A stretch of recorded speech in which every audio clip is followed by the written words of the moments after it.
যোৱা 19 ছেপ্টেম্বৰ 2:30 বজাত এটা ফোন পাইছিলোঁ যে জুবিন গাৰ্গৰ ছিংগাপুৰত মৃত্যু হৈছিল। সেই খবৰ পোৱাৰ লগে লগে যথেষ্ট হতভম্বিত হৈছিলোঁ আৰু সকলো আচৰিত হৈ মৰ্মাহত হৈছিলোঁ। কি হ'ল, কি ঘটনা। তাৰপিছত সেই কথাকে সকলোৰ মাজত আলোচনা বিলোচনা কৰি তাৰপিছত আমাৰ প্ৰগতিশীল নাৰী সংঘই একগোট হৈ আমি 20 তাৰিখে থানাত এখন এজাহাৰ ৰুজু কৰিছিলোঁ।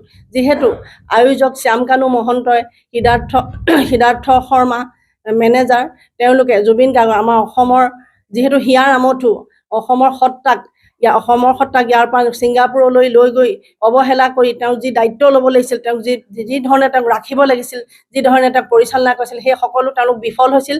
যাৰ ফলত এই অৱহেলা কৰাৰ ফলত জুবিন গাৰ্গে অকাল মৃত্যুক সাৱটি ল'বলগীয়া হ'ল। গতিকে এই কালপিতকেইটাক কঠোৰতমতকৈ কঠোৰতম শাস্তি পোৱা বিচাৰিছোঁ। যদিও তেওঁলোক এতিয়া জেলত সোমাই আছে, গতিকে তেওঁলোকৰ ওপৰত বিচাৰ চলি আছে।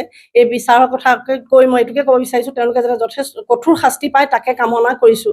আৰু এতিয়া যিহেতু ফাষ্ট ট্ৰেক আদালতত বিচাৰ হৈছে, সেই ক্ষেত্ৰত অলপ সান্তনা লভিছোঁ। কাৰণ প্ৰথমতে অলপ অসমীয়া গতিত যিহেতু বিচাৰ হৈছিল, এতিয়া ফাষ্ট ট্ৰেক আদালতলৈ অনাৰ কাৰণে আমি কিছু সকাহ পাইছোঁ। আৰু আমাৰ আশা আছে যিহেতু জুবিন গাৰ্গে ন্যায় পাব আৰু কালপিতকেইটাই নিশ্চয় শাস্তি পাব। তেওঁলোকে এনেকুৱা শাস্তি দিব লাগে দ্বিতীয়বাৰ যাতে এনেকুৱা আৰু অসমত এনেকুৱা কোনো ঘটনা দ্বিতীয়বাৰ নঘটে। হয় হয়, আমি জুবিন গাৰ্গৰ ন্যায় বিচাৰি টিয়ক থানাত যিহেতু এখন এজাহাৰ দাখিল কৰিছিলোঁ টিয়ক প্ৰগতিশীল নাৰী সংঘৰ ফালৰ পৰা।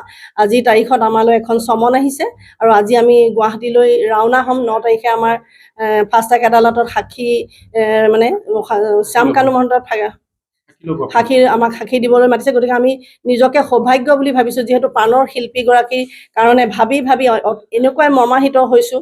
কি কৰিলে আমাৰ আত্মাই শান্তি পাব, অসমৰ ৰাইজে শান্তি পাব। কোনেও শান্তি পোৱা নাই, কোনো শান্তিত শুব পৰা নাই, কোনো শান্তিত খাব পৰা, কোনো শান্তিত থাকিব পৰা নাই।